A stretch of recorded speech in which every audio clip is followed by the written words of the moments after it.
அருண் சீதாவுக்கு கல்யாணம் பண்ணி வைக்கிறதுக்கு அண்ணாமலை வந்துட்டு ஒரு நல்ல நாள் பார்த்துட்டு குறிக்கிறாங்க. அப்பதான் அருண் கிட்ட அண்ணாமலை அப்பா கேட்குறாங்க, உங்களுக்கு சீர்வரிசை அப்படின்னு என்ன வேணும்னு சொல்லுங்க. ஆனா எங்களுக்கு தகுதிக்கு தகுந்த மாதிரி நாங்க செய்வோம் அப்படின்ற மாரி சொல்ல, அருணோட அம்மா இருந்துட்டு எங்களுக்கு சீதாவ நீங்க மருமகளா வீட்டுக்கு அனுப்பி வைங்க. அதுவே போதும். நான் தங்கமா வச்சு சீதாவ தாங்குவேன் அப்படின்ற மாதிரி சொல்றாங்க அருணோட அம்மா. உடனே அண்ணாமலை அப்பா வந்துட்டு ரொம்ப சந்தோஷங்க அப்படின்ற மாரி சொல்றாங்க. சீதாவுமே வந்துட்டு ரொம்ப சந்தோஷமா ஹாப்பியாக இருக்கும்போது தான் அருண் வந்துட்டு எனக்கு ஒரு சின்ன ரெக்வெஸ்ட் இருக்குது. இந்த மாதிரி எங்கள் டிபார்ட்மெண்ட்லேருந்து ஹையர் ஆஃபீஸர்ஸ்லாம் வருவாங்க கல்யாணத்துக்கு. அங்கே யாரும் ட்ரிங்க்ஸ் பண்ணிட்டு வரக்கூடாது அப்படின்ற மாதிரி சொல்லிடுறாங்க. அதாவது டைரெக்டாக முத்துவை வந்து சொல்லாமல் இந்த மாதிரி சொல்கிறாப்புல. ஸோ இதில் இருந்து என்ன சொல்ல வராரு அப்படின்னா, முத்து வந்து கல்யாணத்துக்கு வரக்கூடாது அப்படின்ற மாதிரி தான் சொல்கிறாரு. அதுக்கு அண்ணாமலை அப்பா இருந்துட்டு, இது எங்கள் வீட்டு கல்யாணம், நாங்கள் வந்து நல்லபடியாக தான் நடத்தி கொடுப்போம். நீங்கள் எந்த அளவுக்கு இந்த கல்யாணத்தில் பிரச்சனை வரக்கூடாது அப்படின்னு சொல்லிட்டு நினைக்கிறீங்களோ, அதே மாதிரி தான் எங்கள் பொண்ணை வந்து நாங்கள் உங்கள் வீட்டுக்கு அனுப்ப போகிறோம் கல்யாணம் பண்ணி. எந்த பிரச்சனையும் இருக்கக்கூடாது அப்படின்னு சொல்லி தான் நாங்களும் நினைப்போம்.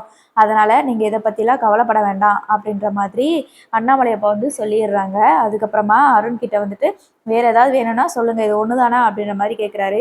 இல்லை எனக்கு அது மட்டும்தான் அப்படின்ற மாதிரி அருண் சொல்லிடுறாப்புல. ஸோ இப்போ வந்து மீனாவுக்கு வந்து தெரியுது நம்ம வீட்டுக்காரரை தான் சொல்கிறாரு அப்படின்னு சொல்லிட்டு. ஏன்னா இன்னுமே அருண் வந்து முத்து மேலே வந்து ஒரு வன்மத்தோடையும் ஒரு பழிவாங்குற உணர்வோடையும் இருந்துட்டுருக்கிறாரு. ஆனால் முத்து வந்து விட்டு கொடுத்துட்டாரு, மனசு இறங்கிட்டாரு. அது வந்து இந்த அருணுக்கு புரியவே இல்லை. ஸோ இதுலேருந்து தெளிவாகவே தெரியுது அருண் தான் வந்துட்டு இந்த பழிவாங்குற புத்தி இருக்குது அப்படின்னு சொல்லிட்டு. சரி இப்போ கல்யாண நாளும் வருது. அப்பதான் சீதாவுக்கு செய்ய வேண்டிய சீரெல்லாம் செய்யணும் அப்படின்னு சொல்லிட்டு நினைக்கிறாங்க. முத்து வந்துட்டு என்னால் என்ன முடியுமோ அதெல்லாம் செஞ்சிடலாம் அப்படின்ற மாதிரி சொல்லிட்டு இருக்கிறாங்க. மீனா இருந்துட்டு எனக்கு நகை இருந்துச்சு அப்படின்னா அதை நான் சீதாவுக்கு போட்டு விட்டுருவேன். இருக்கிறது அவளும் கொஞ்சம் கல்யாணத்துக்காக நகைச்சீட்டு போட்டு வச்சிருக்கிறா.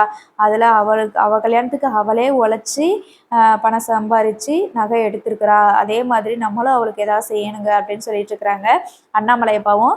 ஆமாம், இதை பற்றி தான் நானும் பேசணும்னு நினச்சேன். சீதாவுக்கு என்ன செய்யணும்னு சொல்லிட்டு நம்மளும் நிறைவாக செய்யணும்ல, என்னென்ன வேணும்னு சொல்லு மீனா அப்படின்ற மாதிரி சொல்ல உடனே இவங்க விஜயா இருந்துட்டு, அந்த பொண்ணுக்கு எதுக்கு நம்ம நம்ம செய்யணும், அவள் குடும்பத்துக்கு போகட்டுற, அவள் குடும்பத்துக்கு நம்ம எதுக்கு சீர் செய்யணும் அப்படின்னு சொல்லிட்டு சண்டைக்கு வரைஞ்சு கட்டிட்டு வந்துட்டு இருக்காங்க.